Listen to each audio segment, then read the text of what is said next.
Hi, I'm Jeffrey, this is Autoalchemy, and today I settle the question once and for all, are ENTPs psychopaths?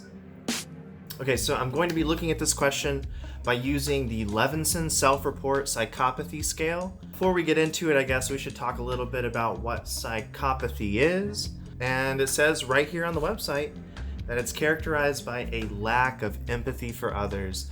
Now, I actually tend to think of myself as a pretty empathetic person, but that's also exactly the kind of thing that a psychopath would say. Now, according to this scale, there are two different measures of psychopathy. So you can have primary psychopathy, which is going to be, I guess, fundamentally about that emotional experience. And then the second measure is psychopathic lifestyle. And I actually don't know what that looks like. I don't know what sorts of behaviors a psychopath is going to engage in. Probably a lot of ones that I engage in. Question 1. Success is based on survival of the fittest. I am not concerned about the losers. This is going to be a really complicated test for me. I think that technically that is true, but it doesn't mean what people might expect it to mean, okay? So fitness doesn't always look like whatever you're imagining. It's not going to necessarily mean having the most money or being the most physically powerful. Fitness is determined by the landscape that a creature is occupying. So it's whatever is going to be ultimately in harmony with that landscape will be selected for, evolutionarily speaking, blah, blah, blah, blah. So.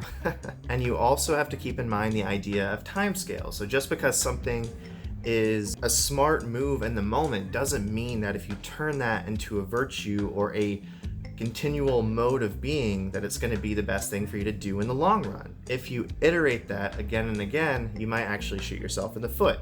What we think of as being evolutionarily fit isn't actually going to be what is fit in the long run, and we might end up destroying ourselves pursuing an impossible mode of existence. But yeah, I am concerned about the losers, because if there are enough losers, then they can completely turn the game over. They can say, this game sucks, we don't want to play this game anymore. Whew, I guess I'm gonna say neutral. I find myself in the same kinds of trouble time after time. I do think that that is true for me. I have a lot of difficulty learning from my mistakes. I kind of assume that everybody is going to the grave thinking, wow, I spent my whole life unable to conquer these particular demons. I mean, maybe you make peace with them, maybe you accept the ebb and flow and the cycle of life. So I'm only gonna say slightly agree as opposed to majorly. For me, what's right is whatever I can get away with. Now, I think that when I was a kid, I definitely did have a mentality like this.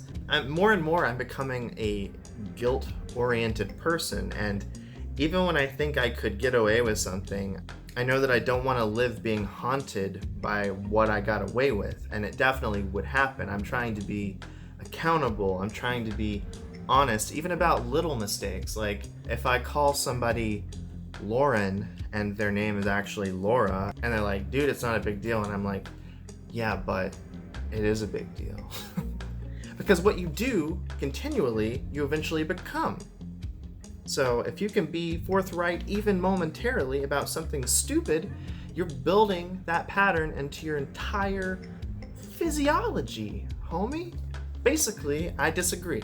I am often bored. There are times when I would definitely rather be doing something else, but even in those situations, I'm very capable of self-stimulating. I don't think that boredom is a problem. I'll say slightly disagree. In today's world, I feel justified in doing anything I can get away with to succeed. This has taken us right back to that philosophical problem of whether a person can actually get away with something. Do you really want to build that into the machinery of your being? Do you want to be the kind of person who is taking these calculated risks again and again? And then eventually, if you play the numbers, you're only bound to mess up. You're not so smart that you're always gonna play your cards right. So just be careful, okay? I'm looking out for you. It's selfish to not be a person. Check that out. You can write that down. I think I strongly disagree with that one. I find that I am able to pursue one goal for a long time. To my surprise, I slightly agree here. I've been doing YouTube for over a year now. I definitely didn't think that I had that in me. Kudos to me.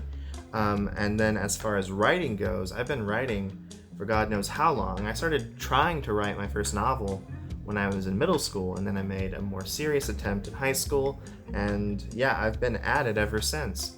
That doesn't mean that I don't have shiny distractions as I'm walking this path, but I do eventually circle back, and I feel like for me, that's the only way that I can really have a singular goal. I say slightly agree, if only because I could do better.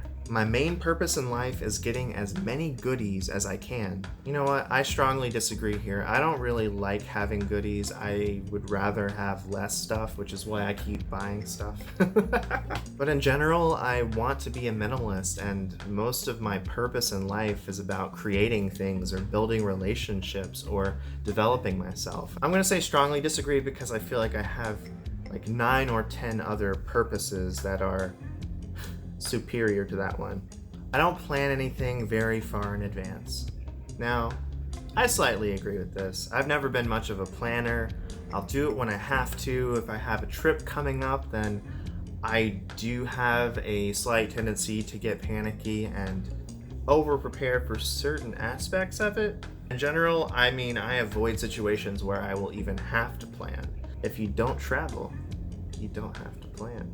But I'm also trying to work beyond that because I don't think that's any way to live a life. So yeah, I slightly agree. Making a lot of money is my most important goal. I strongly disagree here. Once again, I feel like I have a dozen other goals that supersede that one. Money is not something that I think about very often, sometimes to my detriment. There were a few years there where I was leaning on my credit card too heavily, and now I really only care about making money so that I can pay off any debt that I have. Money on its own doesn't really mean much to me. Strongly disagree. I quickly lose interest in tasks I start. I slightly disagree. If I actually start something, starting can be difficult, but once I get going, I have trouble stopping, even whenever I should be doing something else. I'm only gonna say slightly disagree because I can think of certain exceptions. I let others worry about higher values. My concern is with the bottom line. Oh, the whole notion of the bottom line is so dehumanizing, you know? Strongly disagree. Most of my problems are due to the fact that other people don't understand me. Maybe some of my problems are due to that fact, but even those problems, I am responsible for if I'm not articulating myself clearly or if I'm not doing my best to put my true self forward, to put my true face forward. If you guys want to see my real face, here we go. I'm gonna unzip. Okay, actually, you know what? I'll do a face reveal if I get 3 likes on this video, okay? I don't know if I said it, but strongly disagree. People who are stupid enough to get ripped off usually deserve it. I think this is really dumb. I hate this mentality, and I feel like anybody who strongly agrees with this deserves to get ripped off. And by that I mean they deserve to have their face ripped off. I'm just kidding. I don't advocate for violence at all. So what this makes me think of are those people who go around trying to scam the elderly. And this is something that I saw happen when I was just a kiddo. Whenever I was visiting my grandpa, he would get all these letters in the mail about how he won a certain amount of money, and he would be so happy, and he would ask me to read it and go over the fine print because I was the smart little bundle of whatever in the family. What did I just say? Yeah, but so I would read it, and I would feel so much pressure, oh my gosh, is somebody trying to rip off my grandpa? I'm only 10 years old, 9 years old. How am I supposed to know? I don't know anything about the world. Strongly disagree. Before I do anything, I carefully consider the possible consequences. I'm a pretty considerate guy. I'm pretty trustworthy. Feel free to send me any of your bank information. I'll take good care of you, especially if you are an older person. I'm gonna say slightly agree. I definitely like to think through consequences because I hate dealing with catastrophe. I'm not very good at it. Looking out for myself is my top priority. This is probably going to be my most psychopathic answer, but I think slightly agree. Shoot, I think strongly agree. I really focus on myself, maybe too much, but I'm doing it usually with the excuse that I'm trying to make myself somebody who is robust and capable of operating in the world and capable of doing good in the world, in a world where, a lot of crappy people are the ones who end up powerful. Yeah, I want to protect myself so that I can actually do good in the world, and I want to build myself up so that I can help others. Is that so bad? Strongly agree. I've been in a lot of shouting matches with other people. That ain't me. Strongly disagree. I tell other people what they want to hear so that they will do what I want them to do. Again, kind of tricky. Robert Downey Jr. famously said, listen, smile, agree, and then do whatever the you were gonna do anyway. So in one way, I do feel like there are times when I don't really agree with another person, but I'm like, okay, like get out of my hair, The part of this that I strongly disagree with is I don't really usually want people to do anything. That's just not how I think about the world. Usually I'm in my own lane. I'm trying to build myself up and I'm not trying to move the pawn pieces around. I'll say slightly disagree. When I get frustrated, I often let off steam by blowing my top. This is something that happened a lot when I was younger. It doesn't happen so much now. Like, I do struggle with anger on occasion. And I don't really blow my top, I just get frustrated. I might scream into a pillow. I feel kind of neutral about this one. I think I'm gonna go with neutral. I would be upset if my success came at someone else's expense. I strongly agree with this. I don't think that life is a zero-sum game. Love is overrated. I don't think so. Maybe there is a superficial notion of love that is overrated, but I think a higher notion of love, which involves being reflective and introspective with another person and just engaging on a really deep exploration of what it means to be a human with somebody else who can see you. That's really beautiful. So I strongly disagree here. I often admire a really clever scam. Once again, this makes me think of people who scam the elderly. Now, I will say there are some exceptions here. So maybe if it were like a Robin Hood scenario where somebody used that same skill set to scam somebody who was clearly in the wrong and clearly villainous. But the problem about life is there aren't that many clear villains. Everybody is operating within a framework. Even the most destructive people in the world are only where they are because everyone around them allowed things to get to that point. Woo! You didn't think I was going to be getting philosophical today, huh? It's kind of unavoidable. Slightly disagree on account of Robin Hood. I make a point of trying not to hurt others in the pursuit of my goals. Abso-freaking-lutely. This is just a reiteration of that other question. Not to brag, but I'm pretty compassionate. I'm only strongly agreeing to this one. I enjoy manipulating others' feelings. Okay, so technically, I'm a writer, and I make YouTube videos, and I do want people to like the videos, so I have to have some understanding of certain conventions that people enjoy watching. And so in that way, I definitely want to give people a positive experience. I don't want to give them a falsely positive experience. So I'm going to say slightly disagree. I feel bad if my words or actions cause someone else to feel emotional pain.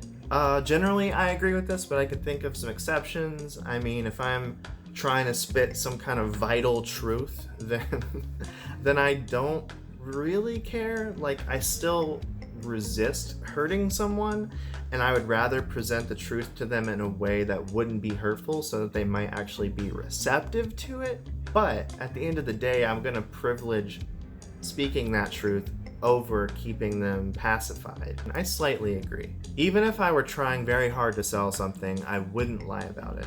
I slightly agree. I think that I have a tendency to exaggerate, and I'm trying to be very watchful of that tendency and make sure that it doesn't get out of control. I wouldn't say something that was an outright lie. I wouldn't say, this car has 5 million horsepower, you'd never believe it.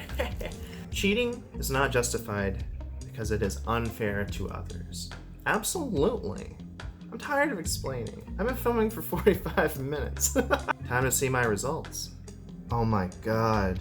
So my primary psychopathy score, the score pertaining to the actual affective, emotional component, it's a 1.8, I guess. The scale goes from 1 to 5, so I'm doing just okay. Although apparently 35% of people are less psychopathic than me on that front.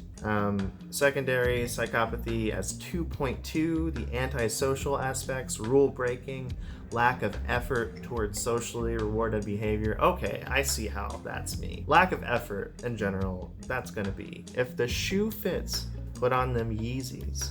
And so with that one, even though the score is higher, more people apparently score higher at this aspect than the other aspect. Hey, I ain't so bad after all. I really thought that I was doomed by this one. I thought that I was in for it. I thought I was about to get some apocalyptic level stuff handed to me. But if you're a psychopath, you know how to lie on these things. Thank you for tuning in to a sleep-deprived episode of Autoalchemy.